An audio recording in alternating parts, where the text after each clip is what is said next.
Hello and welcome back to my channel. Today's video will be all about vasopressors, their mechanism, indications, side effects, clinical pearls, and fun facts.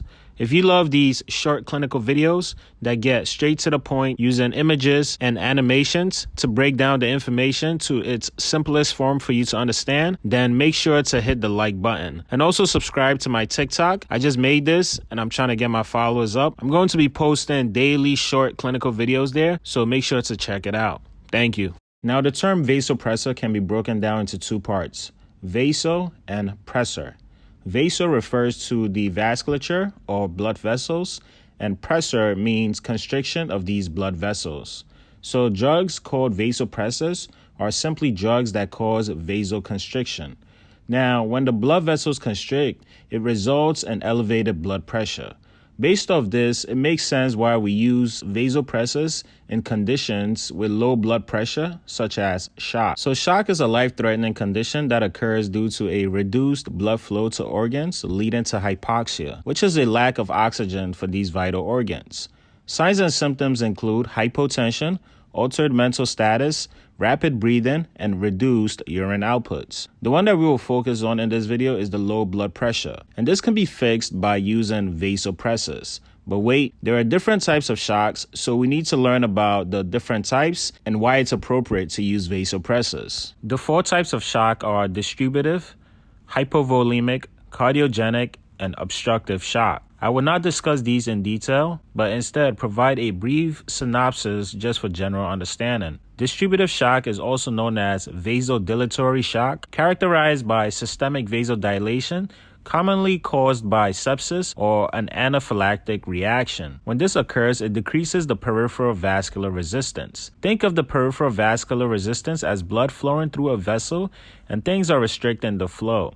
So this can be due to how constricted the vessel is, or even how viscous the blood is, and all of these help create what we call the blood pressure. So in this case, the resistance has decreased and the blood pressure has significantly reduced. And yes, having some resistance in your circulatory system is good because it helps blood shunt or shift to areas of your body that needs it. So in distributive shock, we can therefore use vasopressors to bring the resistance back up. In hypovolemic shock, there is a decrease in the intravascular volume due to fluid or blood loss. So this could be seen in patients with severe bleeds, vomiting, and diarrhea. Because the volume of blood flowing through the vessels are low, there will be less resistance flowing through the vessels, correct? So then the blood pressure will also be low in that case. When this happens, the heart will start working harder to try to fix the problem, and the body will also release hormones to cause vasoconstriction. Vasoconstriction will help because when the vessels are more narrow and tighter,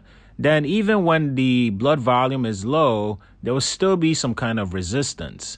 Because of this, we can use vasopressors in some cases, but usually the mainstay of treatment is fluid or blood replacements. In cardiogenic shock, the name gives it away. The problem is within the hearts, and this can be due to an MI, cardiomyopathy, or arrhythmias. This condition damages your heart cells and it leads to a reduction in the amount of blood that is pumped out and subsequently reduced blood pressure and blood flow to the organs. Vasopressors can be used to improve the cardiac output and maintain the blood pressure. Lastly, in obstructive shock, the heart is working fine, contracting and pumping blood with no issues.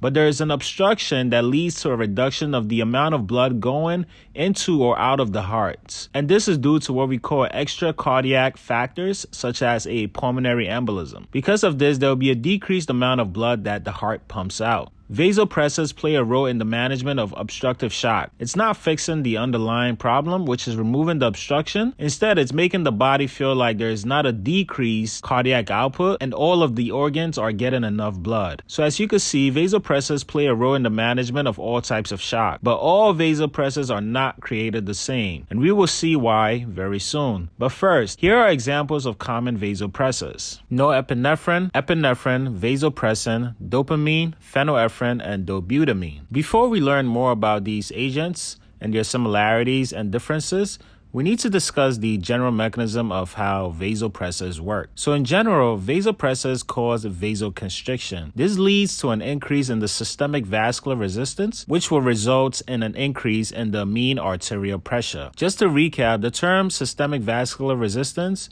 refers to the resistance or difficulty blood faces when flowing through a vessel. This can be due to vasoconstriction or viscosity of the blood. So oil flowing through a pipe versus water. The oil will of course have a higher systemic vascular resistance. Also, a pipe with a bigger space in the middle will have a lower systemic vascular resistance. An increase in the systemic vascular resistance also increases the mean arterial pressure. The mean arterial pressure is the average pressure in the patient's arteries during one cardiac cycle where the heart contracts and relaxes, and it's influenced by the cardiac output. So the more blood that is pushed out by the heart during systole or contraction, the higher the MAP, or the greater the resistance in the vessels, the higher the MAP will be. Now, vasopressors bind to certain receptors to achieve this goal of an increase in the mean arterial pressure. Keep in mind that they bind to these different receptors with variable activity, and all the vasopressors that I listed before do not bind to all the receptors I'm about to discuss. It's a mixture.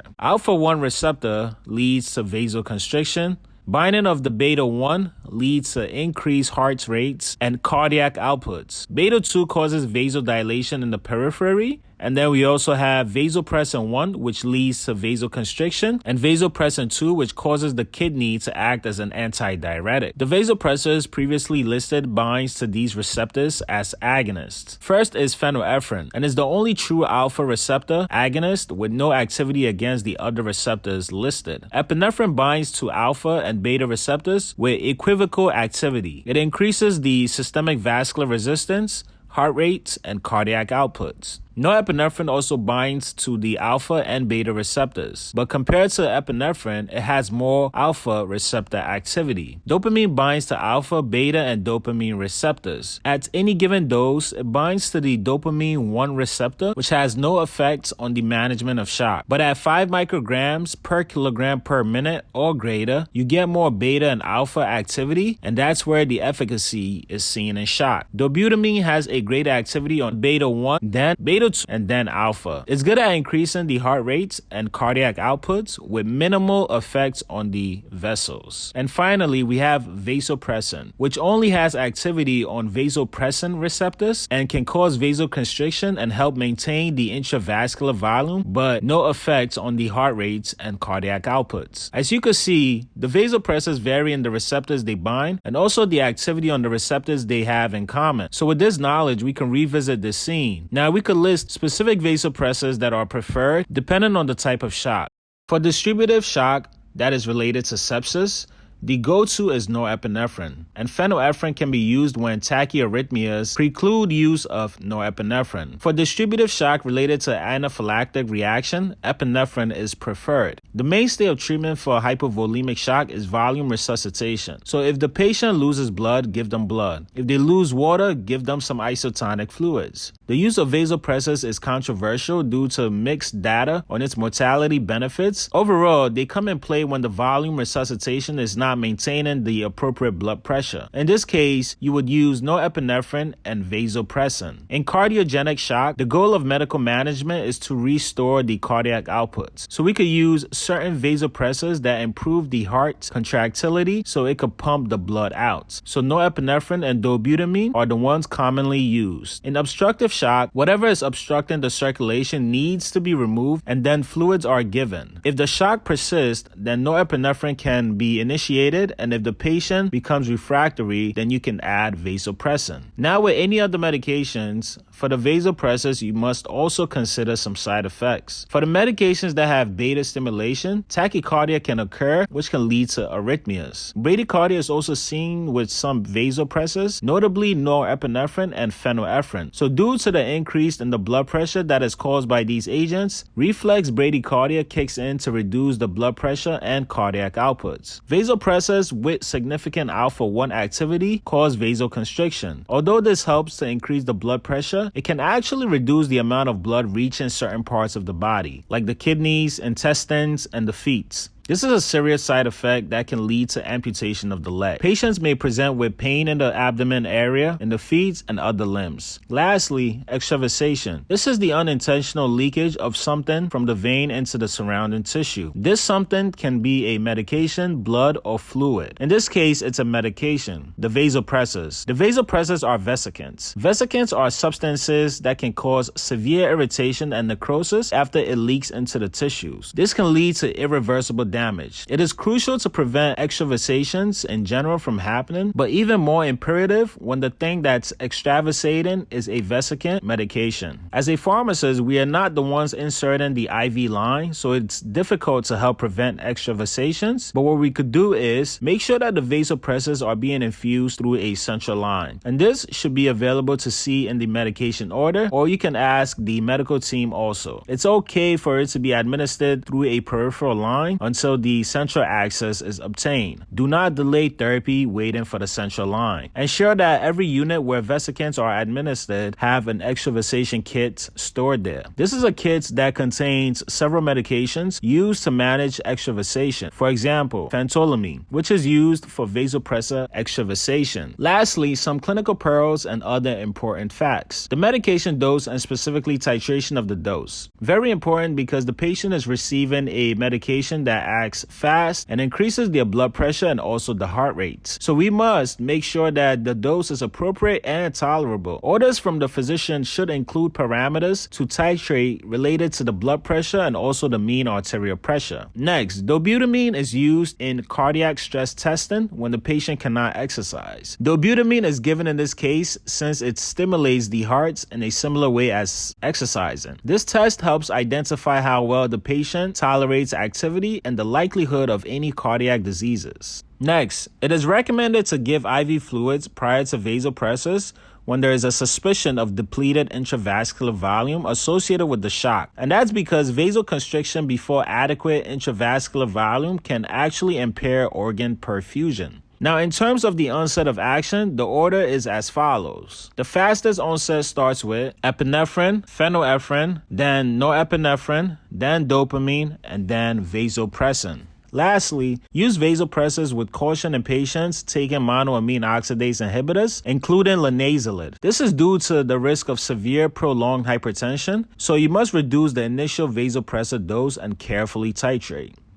And that will be the end of this video, folks. Hopefully you enjoyed it and learned at least one thing from it. And if that was the case, please hit the like button, subscribe, and also leave any comments or questions you may have down below. And also, please don't forget to subscribe to my TikTok. I just made it and I'm trying to get my followers up. And also my Instagram at Pharmacist Academy. Thank you for watching this video and take care.